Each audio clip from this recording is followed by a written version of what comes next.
하나님의 말씀 요한복음 3장 3절 예수께서 대답하여 이르시되 진실로 진실로 내게 이르노니 사람이 거듭나지 아니하면 하나님의 나라를 볼 수 없느니라. 5절 예수께서 대답하시되 진실로 진실로 내게 이르노니 사람이 물과 성령으로 나지 아니하면 하나님의 나라에 들어갈 수 없느니라. 존경하는 성도 여러분, 한 주일 동안도 주님의 가운데 평안하셨습니까? 오늘 복되고 거룩한 안식일에 성도 여러분들 뵙게 돼서 대단히 반갑습니다. 특별히 다음 안식일에 우리가 세 분이 침례를 받기 때문에 그것과 조화되는 성경 말씀으로 좀 은혜를 나누려고 합니다. 이런 이야기가 있습니다. 어느 날 한 교수가 강을 건너가기 위해서 조그마한 배에 올라탔습니다. 교수는 노를 젓는 배사공에게 이렇게 물었습니다. 이보게 자네는 천문학을 아는가? 배사공이 대답하기를 저는 모릅니다. 그래. 그럼 자네는 인생 4분의 1은 허비한 걸세. 그렇게 교수가 이야기했습니다. 그리고 잠시 후에 교수가 또 물었습니다. 그럼 자네는 지리학은 아는가? 그것도 모릅니다. 그럼 인생의 절반은 허비한 걸세. 교수는 계속 배사공을 가르치는 듯이 말을 했습니다. 그럼 자네는 철학을 아는가? 그러니 배사공이 저같이 불학무식한 사람이 그런 것을 어떻게 알겠습니까? 모릅니다. 그래? 그럼 자네는 인생 4분의 3은 허산 걸세. 그때 갑자기 거센 바람이 불어서 배가 뒤집히기 시작했습니다. 둘 다 물에 빠져버렸어요. 자, 배사공이 급히 외쳤습니다. 교수님, 헤엄은 칠 줄을 아십니까? 그건 모르는데. 교수님은 인생 전부를 허살았습니다. 오늘날 현대인들은 참 많은 지식을 가지고 있습니다. 정치에 대해서도 많이 알고, 경제에 대해서도 많이 알고, 또 과학이나 문학이나 우주에 대해서도 많이 압니다. 그런데 제일 중요한 것이 무엇입니까? 구원에 관한 것입니다. 왜냐하면 우리는 다 죽어야 하고 죽음이 우리 앞에 닥쳐오고 있어요. 그런데 사람들이 어떻게 이 죄와 사망으로부터 구원을 얻을지에 대한 지식은 모르는 채 살아가고 있습니다. 이것이 가장 큰 문제입니다. 여러분, 성경이 우리에게 주는 가장 큰 유익은 성경에는 뭐가 있습니까? 구원에 이르는 지혜가 있어요. 어떻게 구원을 얻는지, 죄와 사망으로부터 어떻게 구원을 얻는지 이것을 가르쳐주는 책이 성경책입니다. 그런데 그 중에서도 오늘 본문은 우리가 하늘나라에 들어가려면 꼭 알아야 할 지식에 대해서 말씀하고 있습니다. 그것은 거듭남에 관한 것입니다. 예수님께서 친히 말씀하기를 사람이 거듭나지 아니하면 뭘 볼 수 없습니까? 하나님의 나라를 볼 수도 없고 들어갈 수 없습니다. 거듭남은 보통 중요한 문제가 아니고 굉장히 중요한 문제고 꼭 알아야 될 중요한 문제입니다. 자, 오늘 본문 말씀의 배경은 니고데모라 하는 사람이 예수님을 밤중에 찾아와서 회견하는 내용 가운데 한 부분입니다. 오늘 본문에 보니까 니고데모라는 사람이 나오는데요. 이 사람에 대해서 소개하기를 그는 바리새인이요 그랬습니다. 또 유대인의 지도자라 그랬습니다. 근데 이 니고데모에 관한 기록이 요한복음 3장, 요한복음 7장, 요한복음 19장에 나옵니다. 여기서 종합해 보면 니고데모는 산헤드린 공회원이었습니다. 산헤드린 회원은 어떤 기관인가 하면 유대인들의 종교적, 정치적, 사법적 기관입니다. 그래서 유대인들이 가장 중요한 결정을 내릴 때는 산헤드린 회의에서 결정합니다. 산헤드린 회원은 77명으로 구성되어 있고 그 중에 회장은 대제사장입니다. 그러므로 산헤드린 회원이었다 하는 것은 굉장히 유대 사회에서는 높은 지위를 가진 그런 사람이었습니다. 그래서 니고데모는 이스라엘의 대표적인 종교 지도자요 정치 지도자였습니다. 그런데 이 사람이 왜 예수님을 밤에 찾아왔을까? 그 이유에 대해서 성경은 말하기를 그는 예수님께서 하나님께로부터 오신 선생인 줄 알았다 그랬어요. 예수님께서 행하시는 이적과 예수님께서 행하시는 말씀과 특별히 성전을 정결케 하시는 모습을 통해서 이분은 하늘로부터 오신 분이구나 하는 걸 깨달았어요. 그래서 예수님에 대해서 더 알기를 원하기도 했고 또 이 사람의 마음에 영적인 갈급함이 있습니다. 여러분, 사람이 진리를 찾지 못하면 마음속에 언제나 공허감이 있어요. 불안하고 허전하고 그게 있습니다. 그래서 그는 예수님을 만나기 위해서 왔지만은 당시 유대 지도자들이 예수님을 이단으로 정죄했기 때문에 자기의 신분 노출을 꺼려서 밤에 찾아왔습니다. 그는 예수님을 만나서 좀 더 깊은 대화와 또 상세한 질문을 주고받을 것으로 기대하고 예수님을 찾아왔습니다. 그런데 예수님께서 그에게 단도직입적으로 이렇게 말씀하셨어요. 진실로 진실로 내게 이르노니 사람이 거듭나지 아니하면 하나님의 나라를 볼 수 없느니라. 근데 유대인들은 아브라함의 자손이기 때문에 자동적으로 하나님의 나라에 들어간다고 믿었습니다. 특별히 니고데모는 유대 사이에서 존경받는 사람이고 또 자선을 많이 베풀었기 때문에 자타가 공인하는 하나님의 나라에 틀림없이 들어간다고 믿었어요.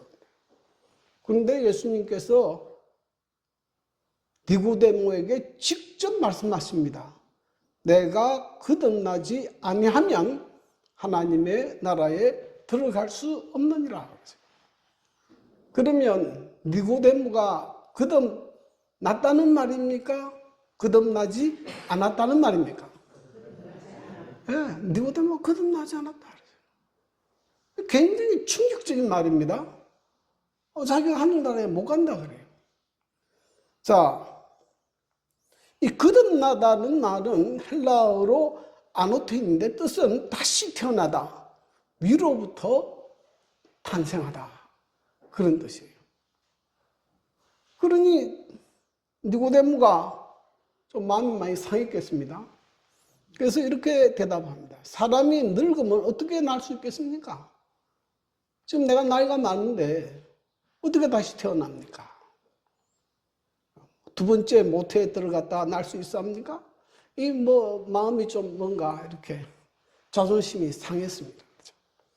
그런데 예수님께서 말씀하시기를 진실로 진실로 내게 이르노니 사람이 구하지 아니하면 물과 성령으로 나지 아니하면 하나님의 나라에 들어갈 수 없느니라. 그러니까 거듭나는 것은 뭐로 난다고요?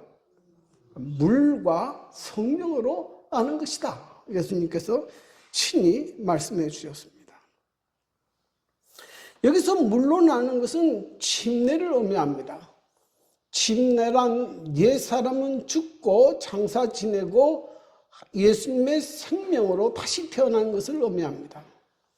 성경은 하나님의 나라에 들어가는 표로 침례를 말씀하고 있습니다. 마가복음 16장 10절 또 이르시되 너희는 온 천하에 다니며 만민에게 복음을 전파하라. 믿고 침례를 받는 사람은 뭐 얻을 것이요? 구원을 얻을 것이요. 믿지 않는 사람은 정죄를 받으리라. 베드로전서 3장 21절 물은 예수 그리스도께서 부활하심으로 말미암아 이제 너희를 구원하는 표니 곧 침례라. 이는 육체에 들은 것을 제하여 버림이 아니요 하나님을 향한 선한 양심의 강군이라. 침례는 우리의 몸을 씻는 예식이 아니고요. 우리가 예수님을 개인의 구주로 주님으로 고백하는 그런 예식이에요.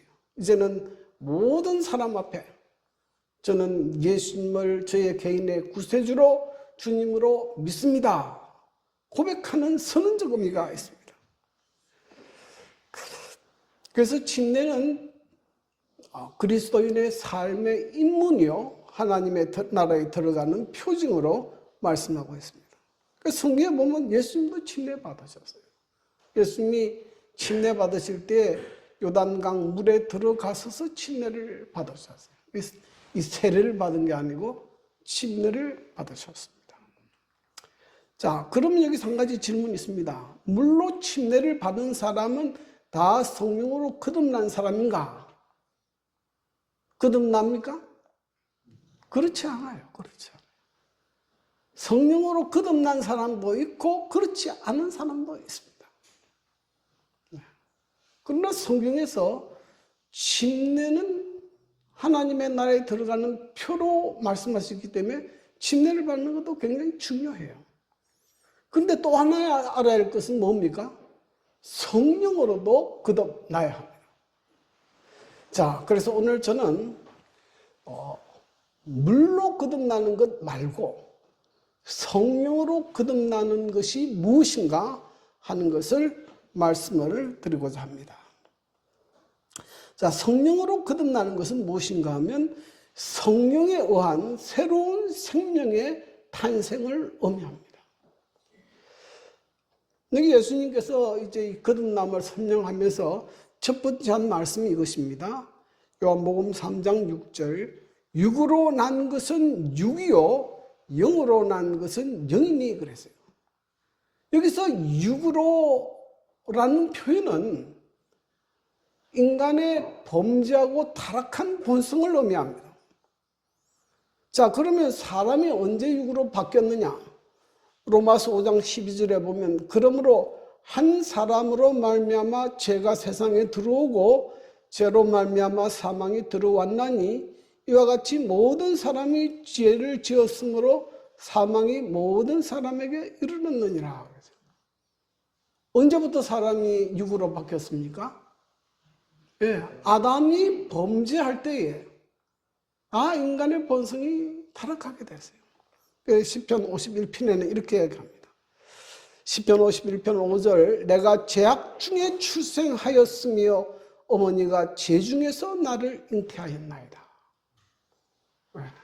그러므로 부모로부터 생명을 받은 우리 모두는 뭘 가지고 있어요? 타락한 본성을 가지고 있습니다. 그래서 아이들을 보면요, 거짓말을 안 가르쳐도 애들도 거짓말 잘해요. 그렇게 하면 그렇습니까? 안 그렇습니까? 애들도 자기한테 불리하면 딱 거짓말해요. 다른 사람이 좋은 것 가지고 있으면 뭐 합니까? 뺏으려고 해요. 우리 아들이 한 3살인가 4살 때쯤 처음 간 말을 배울 때에 하루는 밖에 놀다 오더니 욕을 배워가지고 집에서 욕을 막 해요. 깜짝 놀라서 야 이거 누구한테 배웠냐 하니까 마귀가 가르쳐줬어요. 그러면서 아이, 신기합니다. 예. 이 타락한 본성이 있기 때문에요. 예, 이 죄 짓는 것은 안 가르쳐도 잘 져요. 자, 그렇기 때문에요. 교육, 도덕적 수양, 종교적 열심으로도 하나님의 나라에 들어갈 수 없는 이유는 그러한 노력으로 뭘 바꿀 수 없어요. 인간의 본성을 바꿀 수 없어요. 예?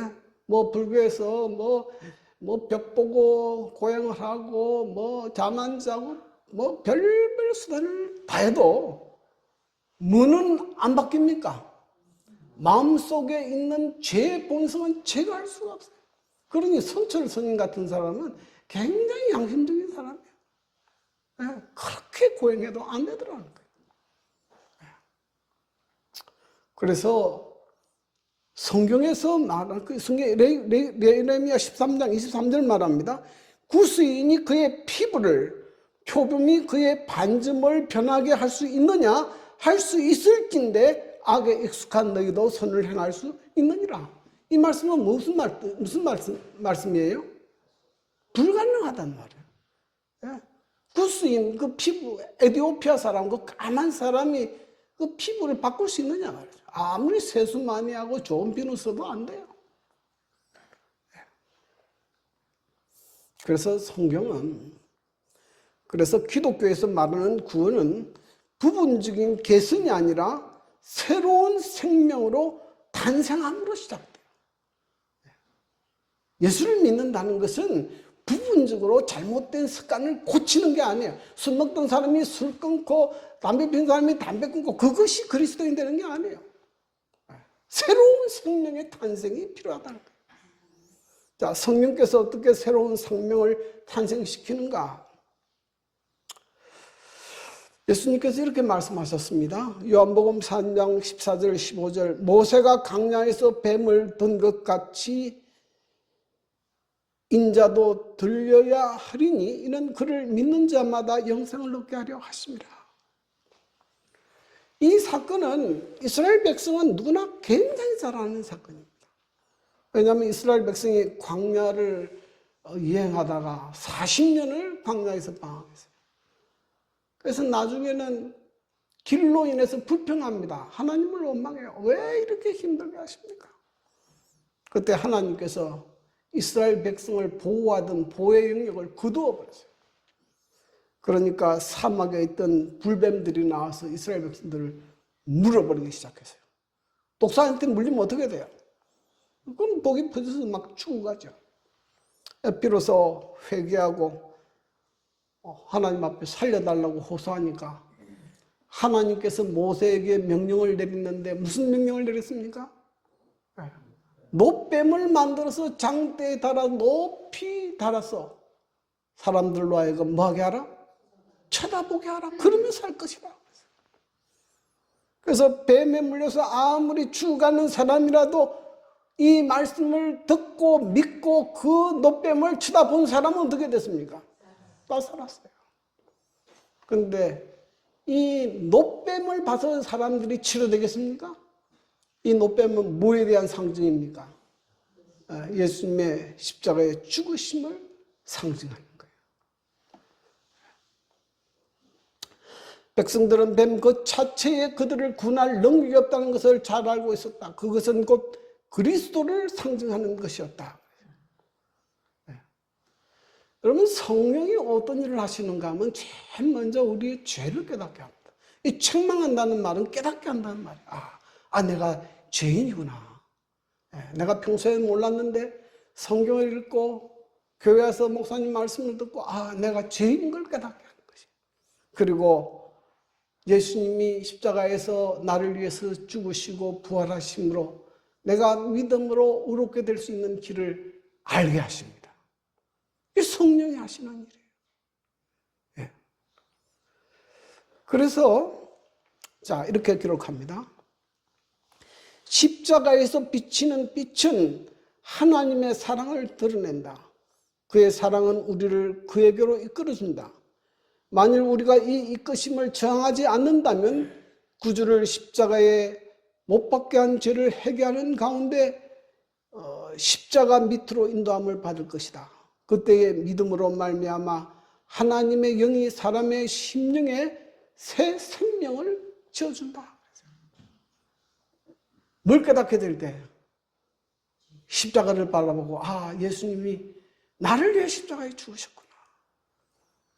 나 같은 죄인을 하나님이 그렇게 사랑하시구나. 깨닫게 될 때 하나님께서 우리의 마음에 새로운 생명을 탄생시킨다.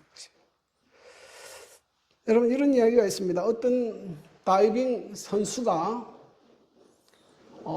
늘 하듯이 다이빙 연습을 하기 위해서 이제 수영장으로 갔습니다. 그래서 다이빙 때, 한 10m 되는 다이빙 때로 올라가서 다이빙을 하기 전에 몸을 풀고 이렇게 포즈를 취하는데, 손을 벌리고 포즈를 취하는데, 그때 밤인데 어느 날 달빛이 창문으로 이렇게 쫙 비치는데, 자기가 포즈를 취한 그 모습이 벽에 비치는데 꼭 십자가 모습을 하고 있었어요. 그래서 이 다이빙을 하고 뛰어내리려고 하다가 말고 십자가 모습을 보고 예수님 생각이 났어요.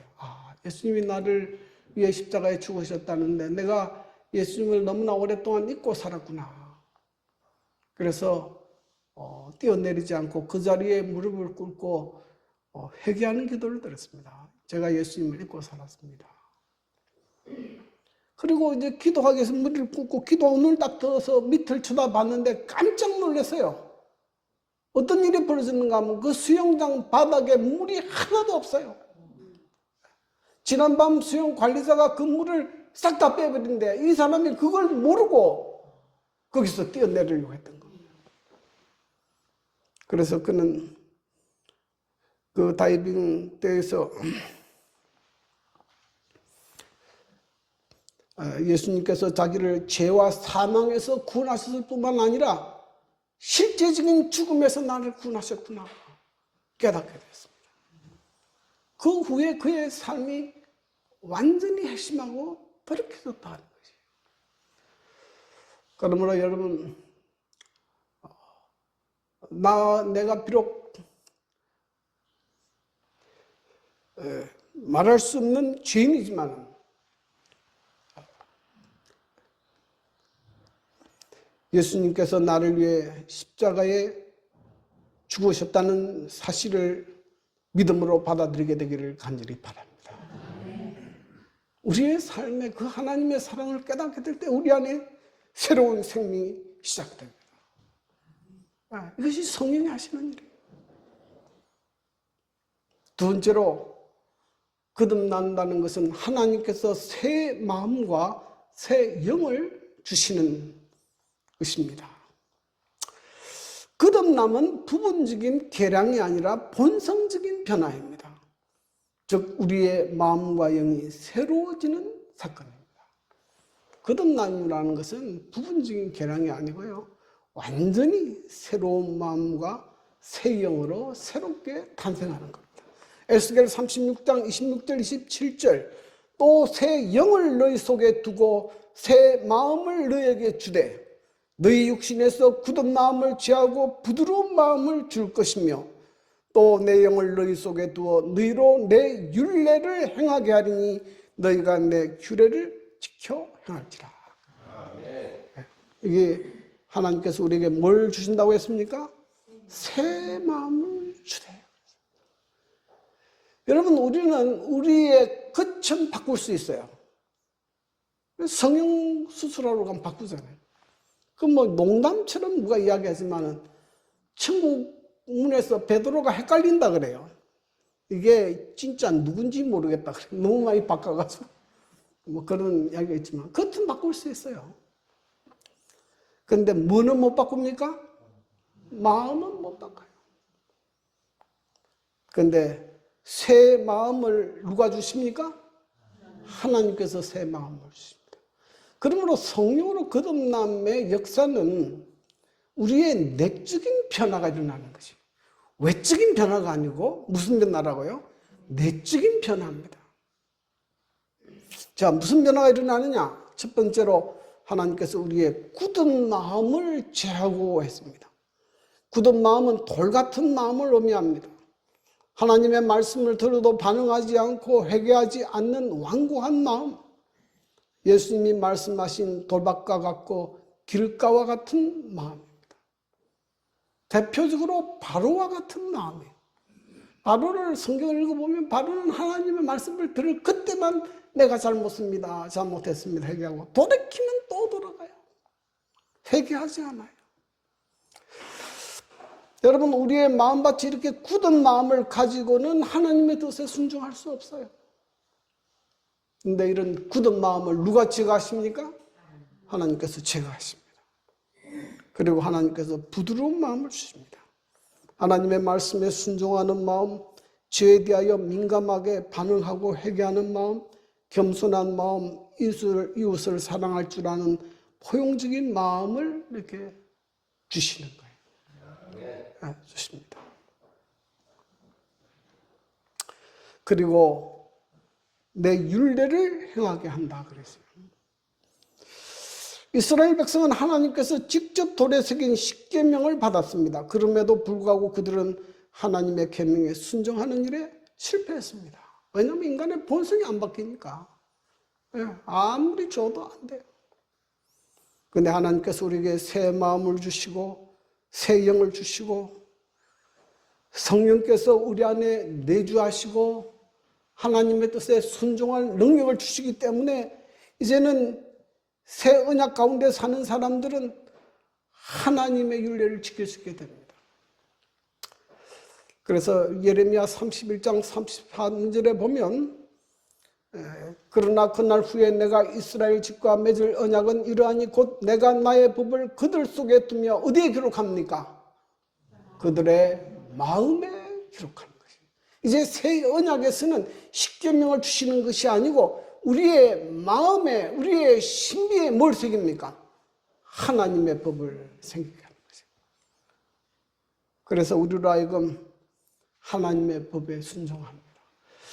그래서 거듭난 사람은요, 의무감이나 형식적으로 순종하지 않고 기쁨으로 자원해서 하나님의 법에 순종합니다.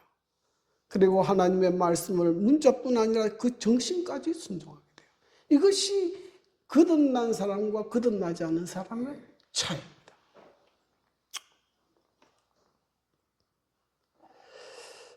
그래서 거듭난 사람은 시편 1편 5절에 오직 여호와의 율법을 즐거워하여 그의 율법을 주야로 묵상하는도다.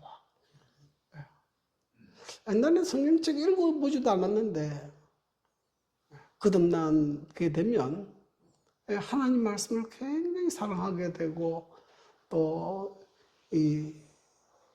그래서 즐거워하죠.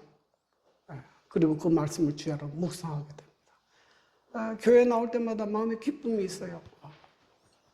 그래서 우리가 이 사람이 뭐 누가 누구를 평가할 수는 없지만은 이 사람의 마음에 성령께서 역사할 때 보면 그 사람의 얼굴 표정이나 교회 나오는 모습을 보면 조금 알아요.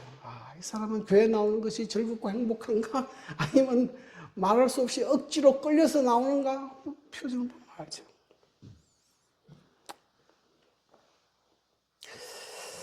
그래서 뭐 4세기에 성자라 불리던 어거스틴이죠. 그는 젊은 시절에는 마니교라는 그 우상 숭배 종교에 빠져서 굉장히 타락한 생애를 살았다가 그 어머니의 기도 덕분에 이제 회개한 사람이죠. 회개한 사람인데 이 사람이 핵심을 경험한 다음에 우연히 길을 갔는데 자기가 옛날에 가던 그 술집 거리를 가게 됐어요.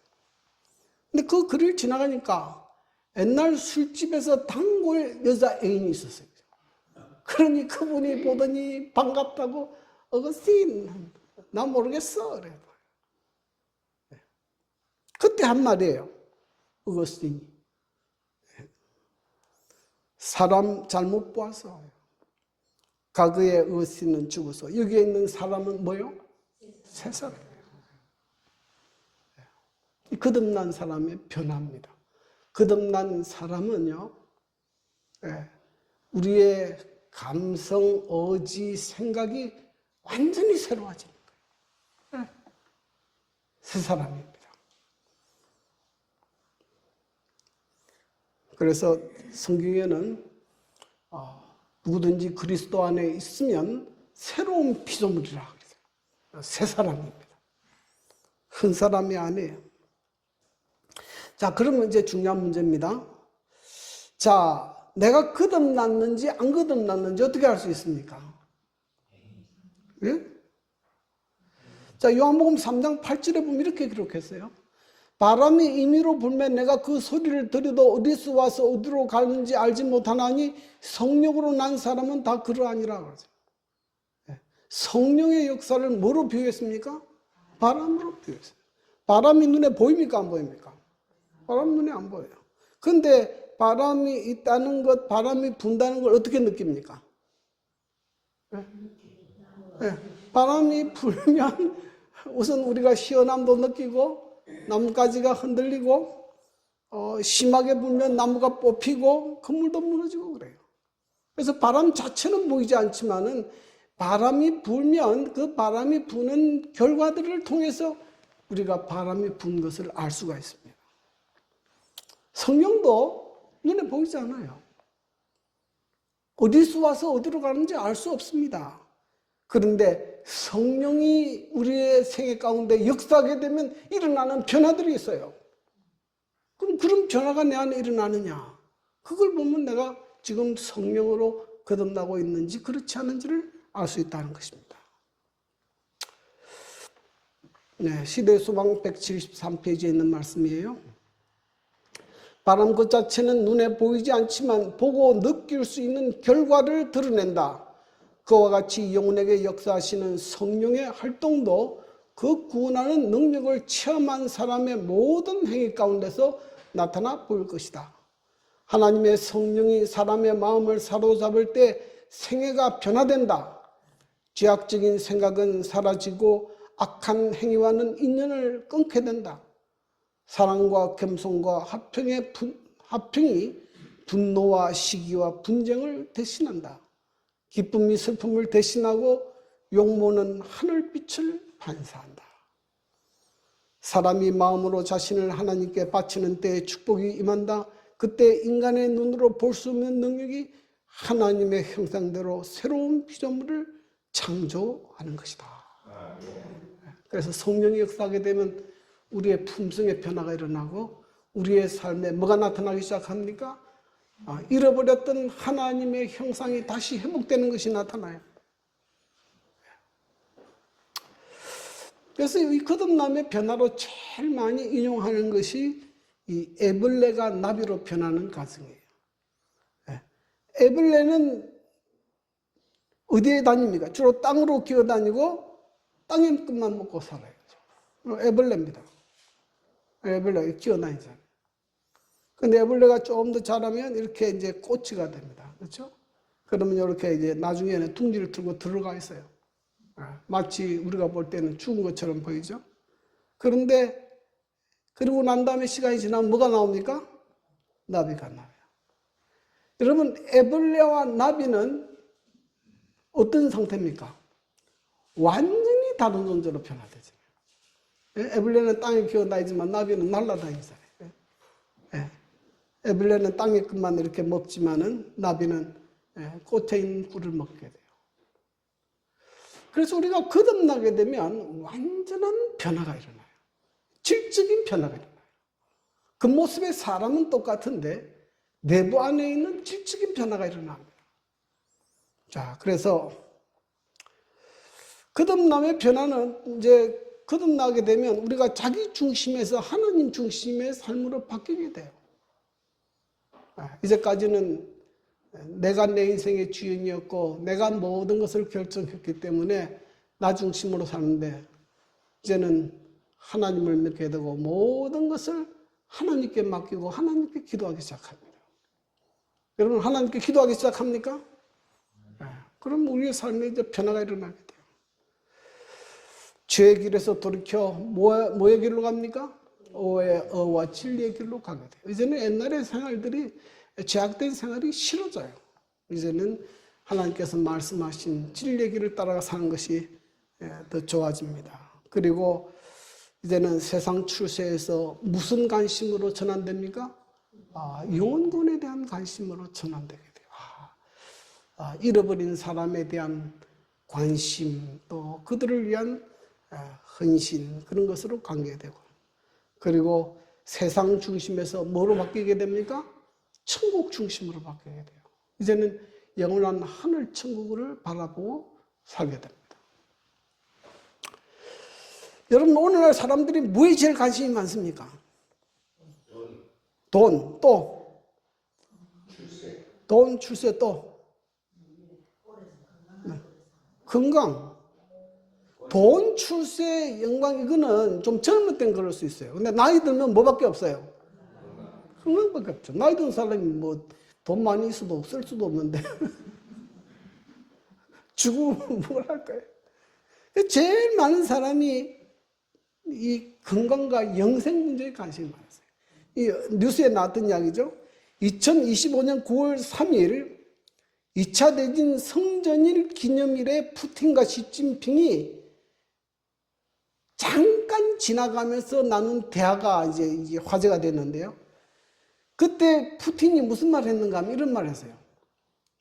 인간의 장기 이식을 계속하면 사람도 영생할 수 있다던데 그랬어요. 그러니까 푸틴이 뭐 하고 싶은 겁니까 지금? 영생하고 싶어요. 그러니까 뭐 불이 났게 좀 장기 이식 해가지고 계속 하겠죠. 그리고 시진핑이 한다는 소리가 요즘 같으면 한 150살까지는 살 것 같은데. 네. 오래 살고 싶어요. 독재를 하면서도 오래 살고 싶어. 영원히 해먹었으면 좋겠어. 또 어떤 사람은 냉동에 들어가 버려요. 이제 어떤 사람은 간암이 걸렸는데 죽게 됐는데 아이고 죽으면 안 되니까 자기를 냉동시켜 버렸어요. 이 비용도 한 3억 들어가더라고. 자, 사람이 이렇게 영생하고 싶습니다. 여러분도 영생하고 싶습니까? 안 그래요? 빨리 죽었으면 좋겠어요. 노인이 죽고 싶다는 말은 3대 거짓말 중에 하나예요. 살 필요가 없다 그래도 죽으라 그러면 안 하려고 그래요. 자, 그런데 하나님은 아주 간단하게 영생하는 길을 우리에게 말씀하셨어요. 뭐 하면 됩니까? 하나님이 세상을 이처럼 사랑하사 독생자를 주셨으니 이는 저를 뭐하는 자마다 믿는 자마다 멸망치 않고 영생을 얻게 하려 하심이니라. 얼마나 간단합니까? 뭐 간이식, 뭐 장기식 할 필요도 없고 냉동실에 들어갈 필요도 없고 예수를 믿으면 영생을 얻는다. 요즘에는 이 지구가 문제가 많잖아요. 뭐 요즘에 뭐 지진이 일어나고 뭐 환경이 있으니까 요즘에 돈 있는 사람은 관심이 우주에 있어요. 우주. 이제는 우주로 옮겨서 살아볼까. 그래가지고 요즘에 막 이 서브오비탈 우주비행이라는 그 여행 단체가 있어요. 이제 모집을 해가지고 우주비행을 시키는데요. 제가 고른 거는 제일 싼 거예요. 이게. 제일 싼 거. 그 서브오비탈. 이거는 대기권이 있는 데까지만 올라가는 거예요. 그래가지고 우주복을 입고 무중력 상태에서 3, 4분 이렇게 잠깐 돌아보고 내려오는데 얼마 들어요? 4억 원. 근데 좀 더 멀리 가거나 좀 더 코스를 멋있게 하면 뭐 수백억 들어간다. 사람들이요, 이 지구상에 이제 더 이상 못 살겠다 생각해요. 네. 이제 뭔가 옮겨서 살았으면 좋겠다. 막대한 돈을 투자합니다. 근데 10분 체류하는 게 아니고요.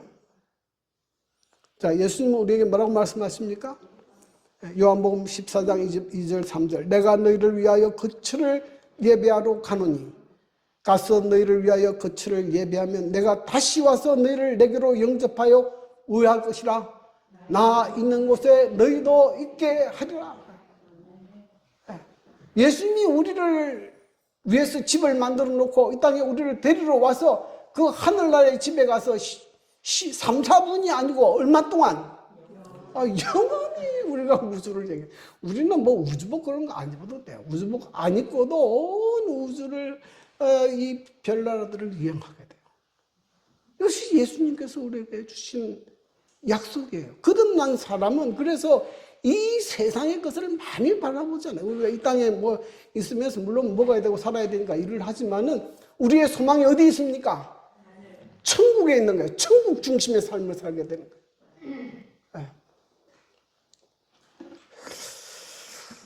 네. 제가 어릴 때는 저희 어머니가 이 노래를 좋아하더라고요.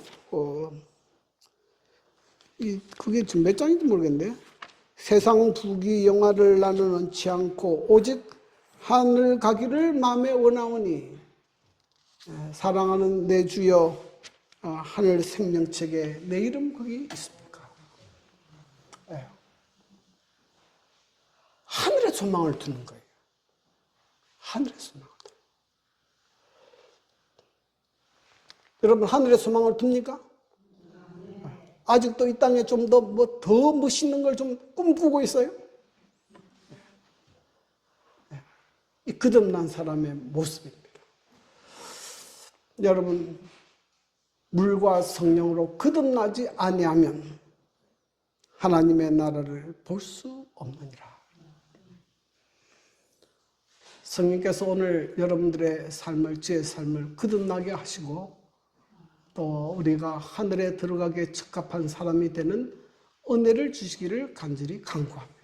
아멘. 혹시 내 마음에 아직도 그런 마음이 없으면 기도하십시오.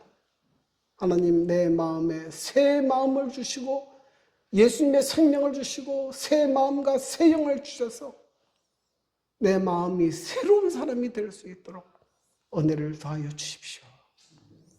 그런 은혜가 저와 여러분에게 있게 되기를 간절히 바라면서 말씀을 드리겠습니다.